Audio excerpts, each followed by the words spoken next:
अमृत साधना भक्ति चैनल पर आप सबका स्वागत है। दोस्तों, आज के इस वीडियो में हम अहोई माता की दूसरी कथा का श्रवण करेंगे। दोस्तों, अहोई माता के व्रत में हम दो कथाओं का श्रवण करते हैं। जो पहली कथा है उसको हम चैनल पर पहले ही अपलोड कर चुके हैं। पहली कथा की वीडियो आपको चैनल पर अवेलेबल होगी। और दोस्तों, अहोई माता की दूसरी कथा का हम आज की इस वीडियो में श्रवण करेंगे। पहले हम गणपति भगवान का स्मरण करते हैं। अहोई माता को नमस्कार करते हुए ही हम कथा का शुभारंभ करेंगे। और किस प्रकार से व्रत को रखा जाता है, व्रत का विधान क्या है, कौन सी स्त्रियों को ये व्रत रखना चाहिए, इस सब के बारे में हमने आपको जानकारी पहली वीडियो में दे दी है। तो दोस्तों, बोलिए गणपति भगवान की जय हो। ओम गम गणपतिये नमः। ओम श्री महालक्ष्म्यै नमः। ओम गजाननं भूतगणादिसेवितं कपितजम्बुफलचारुभक्षणं उमासुतं शोकविनाशकारकं नमामि विघ्नेश्वर पाद पंकजम। ओम श्री लंबोदर गजबदन जय जय श्री गणेश विघ्नहरण मंगलकरण काटो सकल कलेश। ओम वक्रतुंड महाकाय सूर्यकोटि संप्रभा निर्विघ्नं कुरु मे देव सर्वकार्येषु सर्वदा। ओम गम गणपतिये नमः। बोलिए अहोई माता की जय हो।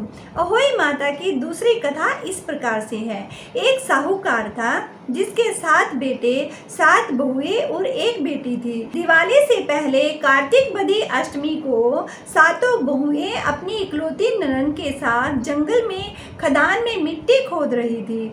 वहीं स्याहू यानी सेई की मांद थी। मिट्टी खोदते समय ननद के हाथ से सेई का बच्चा मर गया। स्याहू माता बोली कि अब मैं तेरी कोख बांधूंगी। तब ननद अपनी 7 भाभियों से बोली कि तुम में से मेरे बदले कोई अपनी कोख बंधवा लो। सब भाभियों ने अपनी कोख बंधवाने से मना कर दिया, परंतु छोटी भाभी सोचने लगी कि यदि मैं कोख नहीं बंधवाऊंगी तो सासू जी नाराज हो जाएंगी। ऐसा विचार करके ननद के बदले में छोटी भाभी ने अपनी कोख बंधवा ली। इसके बाद जब उससे जो भी लड़का होता 7 दिन के बाद वो मर जाता। एक दिन उसने पंडित को बुलाकर पूछा, मेरी संतान 7वें दिन क्यों मर जाती है? तब पंडित ने कहा कि तुम सुराही गाय की पूजा करो। सुराही गाय स्याहू माता की भायली है, वह तेरी कोख छोड़े तभी तेरा बच्चा जिएगा। इसके बाद वह बहू प्रातःकाल उठकर चुपचाप सुराही गाय के नीचे सफाई करके आ जाती।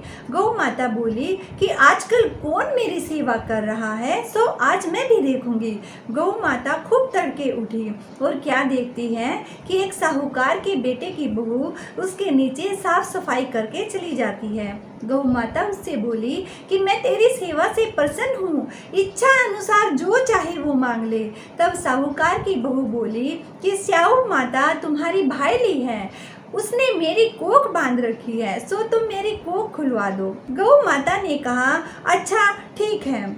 अब तो गौ माता समुद्र पार अपनी भाईले के पास उसको लेकर चली। रास्ते में कड़ी धूप थी, सो वे दोनों एक पेड़ के नीचे बैठ गए।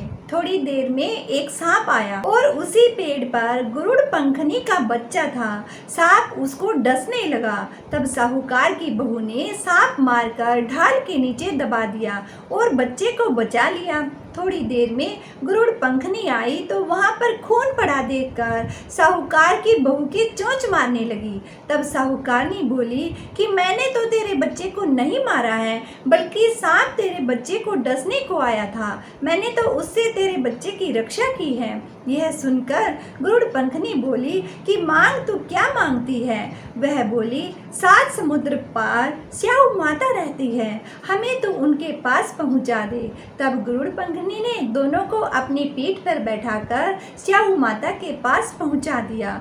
स्याहू माता उन्हें देखकर बोली कि आ बहन, बहुत दिन बाद आई है। फिर कहने लगी कि बहन मेरे सिर में जूं पड़ गई है। तब सुरही के कहने पर साहूकार की बहू ने सिलाई से उसकी जुएं निकाल दी। इस पर स्याहू माता प्रसन्न होकर बोली कि तूने मेरे सिर में बहुत सिलाई डाली है, इसलिए तेरे 7 बेटे और बहुएं होंगी। वह बोली, मेरे तो एक भी बेटा नहीं, 7 बेटे कहाँ से होंगे? स्याहू माता बोली, वचन दिया, वचन से फिरूं तो धोबी के कुंड पर कंकरी हो जाऊं। तब साहूकार की बहू बोली, मेरी कोक तो तुम्हारे पास बंधी पड़ी है। यह सुनकर स्याहू माता बोली कि अरे तूने तो मुझे ठग लिया।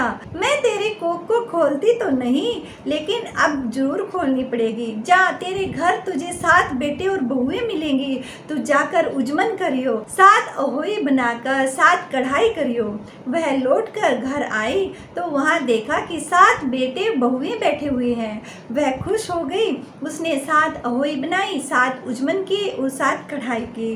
रात्रि के समय जेठानियां आपस में कहने लगी कि जल्दी जल्दी नहाकर पूजा कर लो, कहीं छोटी बच्चों को याद करके न रोने लगे।